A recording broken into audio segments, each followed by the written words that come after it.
இன்னைக்கு நம்ம பார்க்க போற ஸ்டாக் சோலா ஃபினான்ஸ். 20 நவம்பர் இந்த ஸ்டாக்க பை பண்ணிட்டு 21 நவம்பர் இந்த ஸ்டாக்க செல் பண்ணியிருக்கேன்.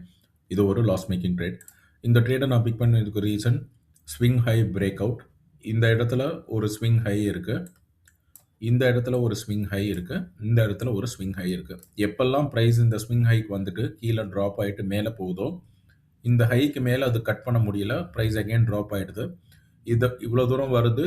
சேம் ஸ்விங் ஹை இந்த இடத்துல வச்சுட்டு ப்ரைஸ் மேலே போகாமல் கீழே ட்ராப் ஆயிடுச்சு. திருப்பி இந்த இடத்துல ப்ரைஸ் வரும்போது இங்கே இருக்கிற இந்த 3 ஸ்விங் ஹையே பிரேக் பண்ணி இவ்வளோ தூரம் ப்ரைஸ் மேலே போயிடுச்சு. எப்போ கீழே இந்த இடத்துக்கு வருதோ இதை அது சப்போர்ட்டாக எடுத்துக்குது. எகெயின் ப்ரைஸ் ஒரு அப் மூவ்மெண்ட் கொடுத்துட்டு இப்போ திருப்பி இந்த பிரேக் அவுட் கிட்ட, இந்த ஸ்விங் ஹை பிரேக் அவுட் கிட்ட இந்த சப்போர்ட் லெவலுக்கு வந்துருச்சு. என்னோட எக்ஸ்பெக்டேஷன் ப்ரைஸ் இங்கே வந்துட்டு மேலே போகும்னு சொல்லி இந்த ஸ்டாக்கை நான் 2 நாள் தான் ஹோல்ட் பண்ணியிருந்தேன். வாங்கின அன்னைக்கே ப்ரைஸ் மேலே போயிடுச்சு. நான் அதுக்கு அடுத்த நாள் செல் பண்ணினேன். நான் செல் பண்ணும்போது ஒரு கேப் டவுன் கொடுத்துட்டு கீழே விழுந்தனால எனக்கு இந்த ட்ரேட் வந்து லாஸ் ஆகிடுச்சு. நாளைக்கு வேறு ஒரு ட்ரேடில் பார்க்குறேன்.